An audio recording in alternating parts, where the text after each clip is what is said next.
Hello friends, नमस्कार दोस्तों। मैंने पिछले वीडियो में रेसिप्रोकेटिंग कंप्रेसर कैसे काम करता है उस पे एनिमेशन के द्वारा एक वीडियो बनाया था, लेकिन आप लोगों का कमेंट आया था कि पूरा डिटेल्स में बताइए। तो आज हम डिटेल्स में जानेंगे रेसिप्रोकेटिंग कंप्रेसर के बारे में। ये कहाँ यूज होता है।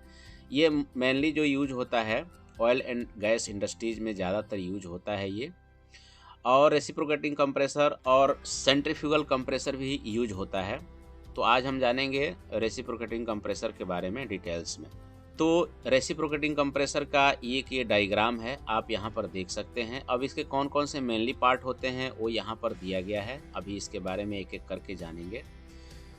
बाकी और भी छोटे छोटे पार्ट होते हैं जो यहाँ पर शो नहीं किया गया है, लेकिन इसके बारे में ही आज हम जानेंगे कि मेनली इसके कौन कौन से पार्ट होते हैं और इसका क्या काम होता है। और जो सवाल पूछा जाता है वो इन्हीं सब पार्टों के ऊपर पूछा जाता है और क्लियरेंस के बारे में। तो आज इसके बारे में ही हम जानेंगे। तो सबसे पहले आप यहाँ पर देख सकते हैं, यहाँ से यहाँ तक एक कंप्रेसर फ्रेम है जिसके अंदर कनेक्टिंग रॉड, क्रैंकशाफ्ट, बेयरिंग और ऑयल पंप आता है। ऑयल चेंबर भी इसके अंदर होता है। सेकेंड पार्ट आप यहाँ से यहाँ तक आप देख सकते हैं, ये है frame extension and cross head guide. ये एक्सटेंशन का भी काम करता है और ये क्रॉस हेड गाइड का भी काम करता है। इसके अंदर क्रॉस हेड गाइड का पार्ट लगा होता है। उसके बाद आप थोड़ा सा और ऊपर आएंगे तो यहाँ पर आप देखेंगे, यहाँ पर है 2 कंपार्टमेंट डिस्टेंस पीस। तो ये 2 पार्ट में 2 कंपार्टमेंट में एक ही डिस्टेंस पीस है। इसको स्टूल पीस भी हम लोग बोलते हैं। उसके थोड़ा सा और आप ऊपर आएंगे तो यहाँ पर एक और पीस आपको देखने को मिल रहा है पूरा सेट। ये है वाटर कूल्ड प्रेशर सिलेंडर। इसके अंदर वाटर घूमता रहता है, जो जब भी ये हीट होता है तो कूलिंग का काम करता है। इसका पानी जो इसमें पानी घूमता है इसको पूरा ठंडा करने के काम में आता है। अब एक एक पार्ट के बारे में जानते हैं। क्रैंकशाफ्ट, ये क्रैंकशाफ्ट है, ये पूरा अंदर तक होता है। एनिमेशन में अभी इसको देखेंगे और अलग अलग पार्ट में भी देखेंगे। फ्रेम लुब्रिकेशन ऑयल पंप, यहाँ पर एक फ्रेम लुब्रिकेशन ऑयल पंप होता है जो पूरे फ्रेम को लुब्रिकेटिंग का काम करता है। ये फ्रेम लुब्रिकेशन ऑयल पंप। उसके थोड़ा सा नीचे आएंगे आप तो ऑयल लेवल साइड ग्लास है। यहाँ पर जब भी ऑयल डालते हैं तो एक मार्क होता है, आपको उतना ही ऑयल डालना है, उससे ज़्यादा भी नहीं और कम भी नहीं। ज़्यादा होने से और भी कुछ प्रॉब्लम हो सकता है, जैसे हीटिंग का या फिर कुछ और जब भी ऑयल लेवल कम होगा तो पंप काम करना बंद कर देगा, लुब्रिकेशन बंद हो जाएगा और ये कभी भी शट डाउन हो सकता है कंप्रेसर। अब आएंगे इस पार्ट के बारे में जानेंगे। तो यहाँ पर है frame extension and cross head guide. तो यहाँ पर एक कनेक्टिंग रॉड है जो पिस्टन रॉड और क्रैंकशाफ्ट के साथ कनेक्टेड होता है। उसके बाद हाइड्रोलिकली टेंशन्ड फ्लेंज्ड क्रॉस्ड हेड। तो यहाँ पर ये क्रॉस हेड लगा होता है। क्रॉस हेड के ऊपर ये गाइड करने के लिए एक हाइड्रोलिकली टेंशन्ड एक पार्ट होता है जो इसको प्रेस करके थोड़ा सा रखता है, गाइड करने के काम में आता है ये। उसके थोड़ा सा और ऊपर आएंगे तो यहाँ पर है oil scraper ring. Oil scraper ring का काम है जो पिस्टन रॉड के ऊपर ऑयल चलता है उसको स्क्रैप करके इसी कंपार्टमेंट में ऑयल को रखता है, इधर उधर नहीं जाने देता है। उसके बाद आप ये यहाँ पर देखेंगे, ये पिस्टन रॉड है। पिस्टन रॉड कनेक्टिंग रॉड और पिस्टन के साथ कनेक्टेड होता है। उसके बाद आप थोड़ा सा यहाँ पर और आगे आएंगे तो ऑयल सिलिंजर्स। ऑयल सिलिंजर्स का काम है ऑयल को सिलिंज करके रखना, इसके अंदर ही ऑयल को घुमाते रहना आगे पीछे, ताकि इस पर थोड़ा सा ऑयल आता है और इधर ये ऑयल को घुमाते रहता है। उसके थोड़ा सा और ऊपर आएंगे तो यहाँ पर पार्टीशन पैकिंग होता है। यहाँ पर एक पार्टीशन पैकिंग दिया होता है जो 2 कंपार्टमेंट के बीच में लगा होता है। इधर का ऑयल इधर और इधर का ऑयल इधर रखने के लिए ये काम करता है पैकिंग। जब भी ये खड़ा पोजीशन में चलता है वर्टिकल पोजीशन में तो इस दोनों कंपार्टमेंट में ऑयल होता है। उसके थोड़ा सा और ऊपर आएंगे तो प्रेशर पैकिंग है। ये प्रेशर पैकिंग क्या काम करता है, जब भी यहाँ पर एयर प्रेशर में होता है तो उसको लीकेज ना होने दे, उसका ही यही काम है। अभी इसके बारे में हम लोग देखेंगे। ये एक स्टफिंग बॉक्स है, इसके अंदर सील लगा हुआ है, उसके बारे में अभी जानेंगे। उसके थोड़ा सा और ऊपर आएंगे तो सिलेंडर फ्रेम हेड है। ये सिलेंडर फ्रेम हेड है, जो सिलेंडर का फ्रेम होता है उसका ये हेड है और इसके अंदर लाइनर सिलेंडर होता है। ये सिलेंडर हेड के ऊपर ये पूरा सिलेंडर फिट होता है। उसके बाद प्लग टाइप इनलेट अनलोडर, यहाँ पर एक अनलोडर लगा हुआ है, प्लग टाइप है, और यहाँ पर एक पोर्ट टाइप इनलेट अनलोडर लगा हुआ है, यहाँ से भी एयर इनलेट होता है। कंप्रेसर इनलेट यहाँ से होता है और कंप्रेसर डिस्चार्ज यहाँ से होता है, यानी कि इन दोनों सेक्शन वाल के लिए यहीं से एयर आता है और कंप्रेसर डिस्चार्ज, ये दोनों डिस्चार्ज वाल का जो एयर है वो यहीं से डिस्चार्ज होता है। ओके, उसके बाद आप थोड़ा सा और यहाँ पर आप देखेंगे तो ये solid or hollow type piston है। ये होलो टाइप या फिर सॉलिड भी होता है, यानी कि ठोस भी हो सकता है और इसके अंदर खाली भी हो सकता है। ये एज पर डिज़ाइन डिपेंड करता है कैसा डिज़ाइन किया है। और थोड़ा सा ऊपर आएंगे तो यहाँ पर आप देख सकते हैं इंटीग्रल सिलेंडर वाटर जैकेट। ये वाटर जैकेट है, ये क्या काम करता है, जब भी ये रनिंग में होता है तो इसके अंदर एक ठंडा पानी चलता रहता है। ठंडा पानी जब चलता है तो जब भी ये हीट होता है तो उसको ये कूल कर देता है, जिससे हमारा ज़्यादा हीट नहीं होता है कंप्रेसर का सिलेंडर हेड। उसके बाद सिलेंडर आउटर हेड है, जिसको बाहर से कवर कर दिया जाता है पिस्टन को। उसके बाद ये है पिस्टन रॉड नट। पिस्टन रॉड नट यहाँ पर लगा होता है। जब पिस्टन को हम लोग असेंबल करते हैं तो बाहर से एक नट लगा के इसको लॉक कर देते हैं। लॉक करने के बाद ये पिस्टन मूव होता है तो ये इसको रोक के रखता है पिस्टन रॉड के साथ में। और ये है सिलेंडर सपोर्ट। जो सिलेंडर हमारा होता है उसको सपोर्ट के काम में एक ब्रैकेट लगा होता है, ये सिलेंडर के सपोर्ट के काम में आता है। अब आइए इसको हम देखते हैं एक एनिमेशन के द्वारा और एक एक करके देखते हैं कि इसका क्या काम होता है। तो आप यहाँ पर देख सकते हैं, ये जो आप यहाँ पर एक पाइपलाइन देख रहे हैं एकदम बिल्कुल पतला वाला, ये बाहर का जो भी कंपोनेंट है जिसको लुब्रिकेशन चाहिए उसको लुब्रिकेट करने के काम में आता है। इसके अंदर ऑयल चलता रहता है। यहाँ पर 2 मैनिफोल्ड लगे हुए हैं दोनों साइड में और छोटे छोटे लाइन लगे हुए हैं। ये जो एक लाइन है एक मेन ऑयल पंप से आता है और ये मैनिफोल्ड के थ्रू होकर के हर जगह इसको डिवाइड करके लुब्रिकेशन के लिए ऑयल को भेज देता है। उसका यही काम है इन सब लाइनों का। बाकी आप एनिमेशन में देख सकते हैं cross head, connecting rod, crank shaft और जो लाइनर है, पिस्टन रॉड है, ऑयल वाइपर है, ऑयल पंप है, फिल्टर है, जो भी कंपोनेंट है यहाँ पर सब आप देख सकते हैं एनिमेशन के थ्रू। अब आइए अब डिटेल्स में समझते हैं। ये एक्चुअल में डुअल स्टेज है रेसिप्रोकेटिंग कंप्रेसर और इसका ये फ्रेम है जिसके अंदर कनेक्टिंग रॉड है, क्रैंक शाफ्ट है, बेयरिंग है, ऑयल पंप है, ऑयल चेंबर है। और थोड़ा सा आगे बढ़ के इसके बारे में देखते हैं। ये कुछ इस तरह से काम करता है, एनिमेशन में आप देख सकते हैं। एकदम एक्चुअल में एकदम डिटेल्स में दिखाया गया है इसमें।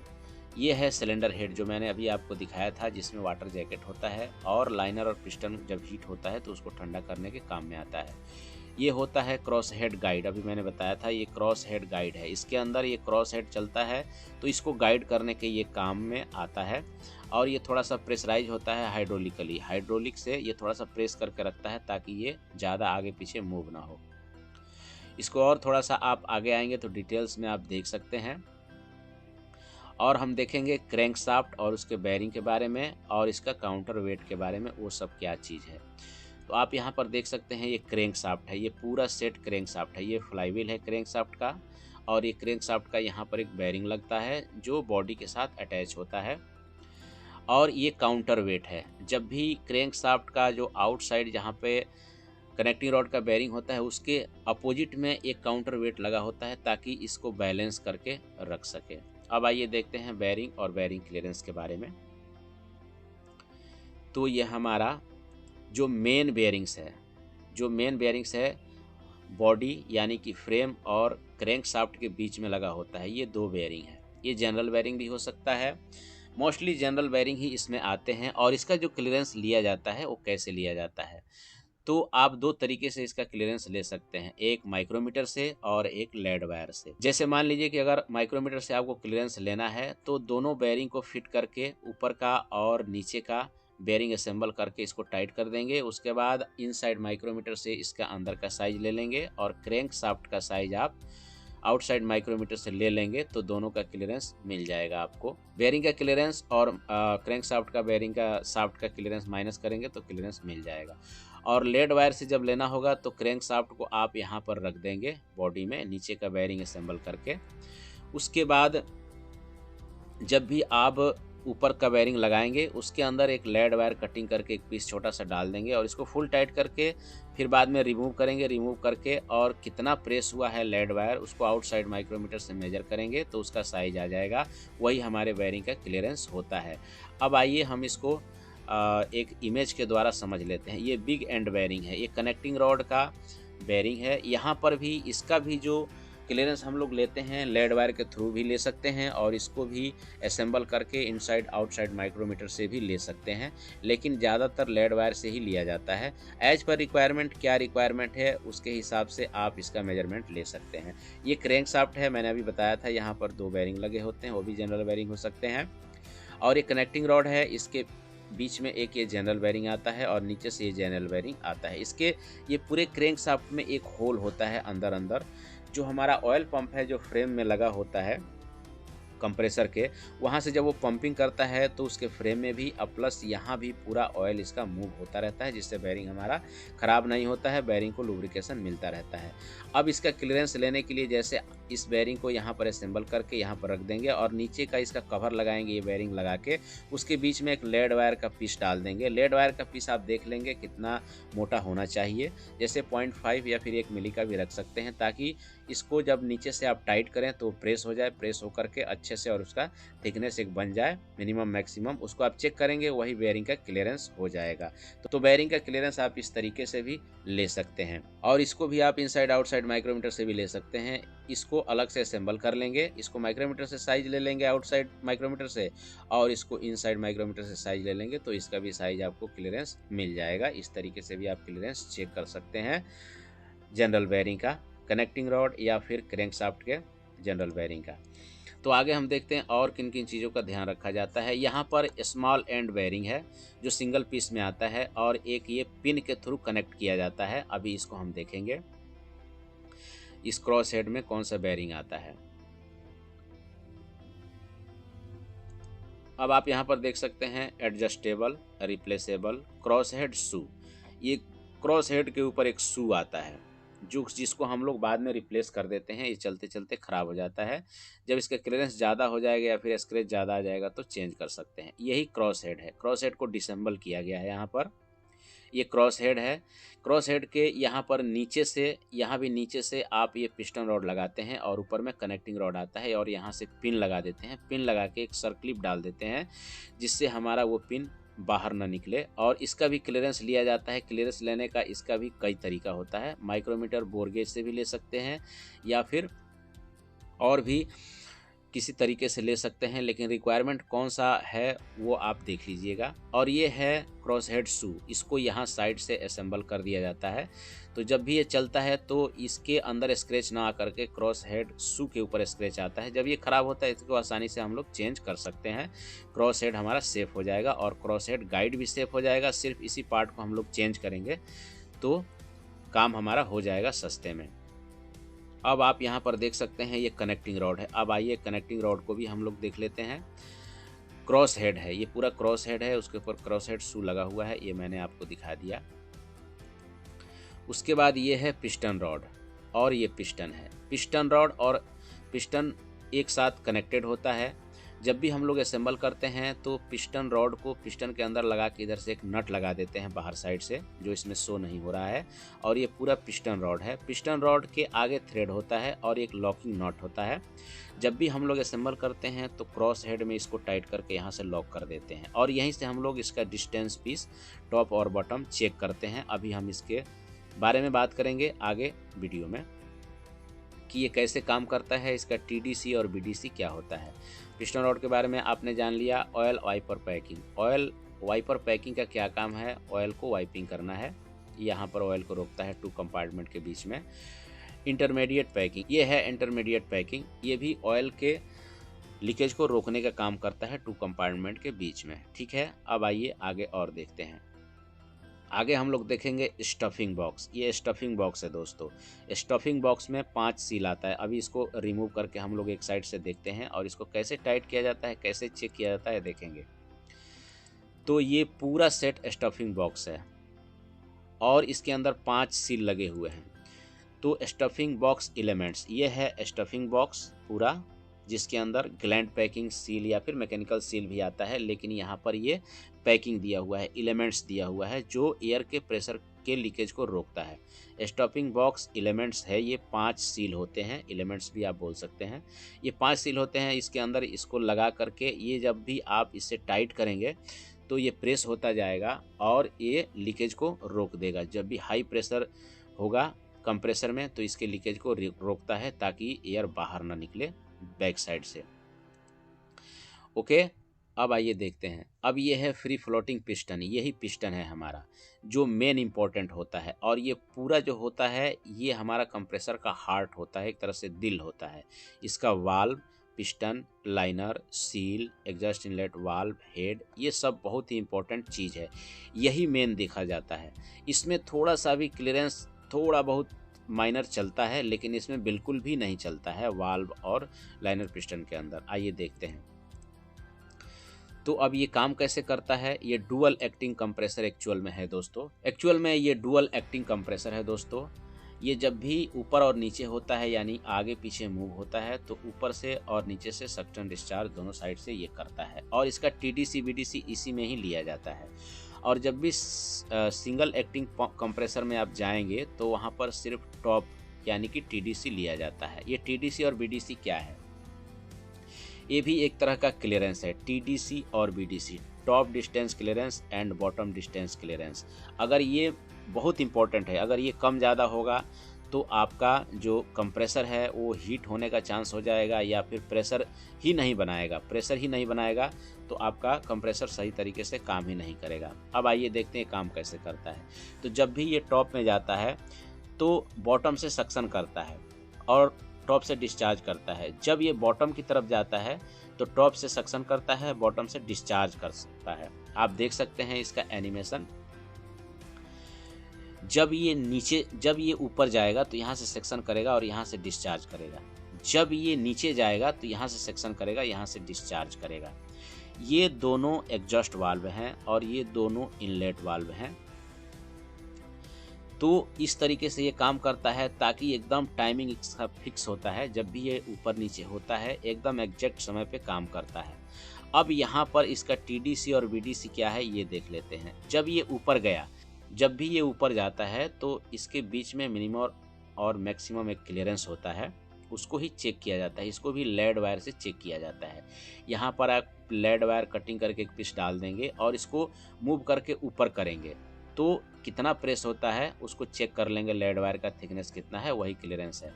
और यहाँ नीचे जब ये आता है, लाइए नीचे करके हम लोग देख लेते हैं इसको।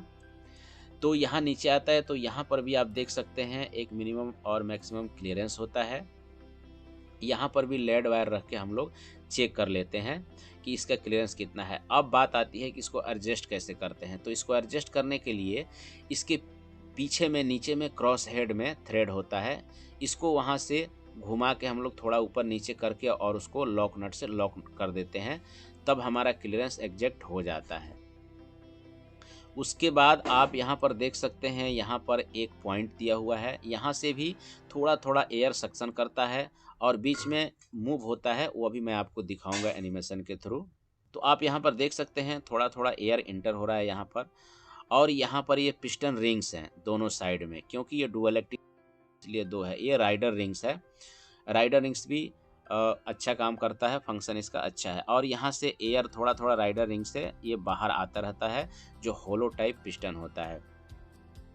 उसके बाद आप यहाँ पर आप देख सकते हैं ये रिसेंस TM, यानी कि जो अभी मैंने दिखाया था जो लाइनर का ये ब्रैकेट है, ये सपोर्ट है, उसका ये काम करता है लाइनर के पिस्टन के लिए। यहाँ पर भी आप क्लियरेंस चेक करते हैं लेड वायर के थ्रू, लेड वायर से आप यहाँ पर चेक करते हैं, और ये भी क्लियरेंस आप मिनिमम मैक्सिमम एज पर डिज़ाइन रखेंगे, तभी ये अच्छे तरीके से काम करता है।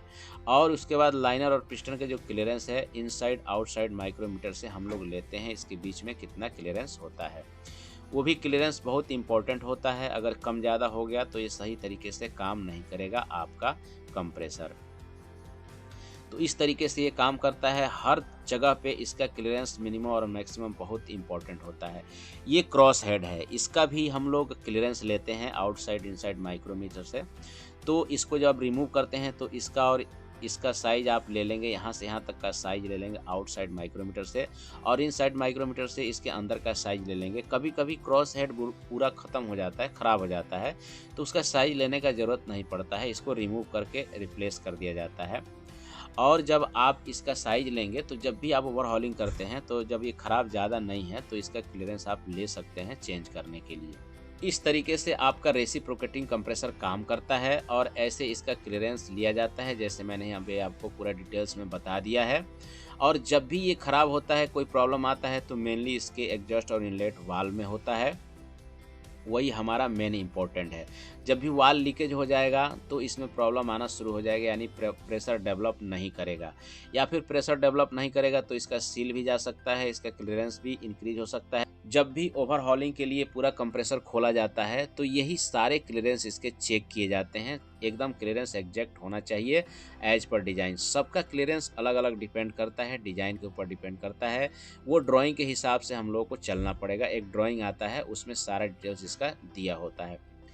तो मुझे उम्मीद है दोस्तों कि आपके समझ में आ गया होगा कि रेसिप्रोकेटिंग कंप्रेसर का मेन इंपॉर्टेंट पार्ट कौन कौन सा होता है, उसका क्लियरेंस कैसे लिया जाता है, ओवरहॉलिंग कैसे किया जाता है, और ये कैसे काम करता है, कहाँ कहाँ पर यूज होता है।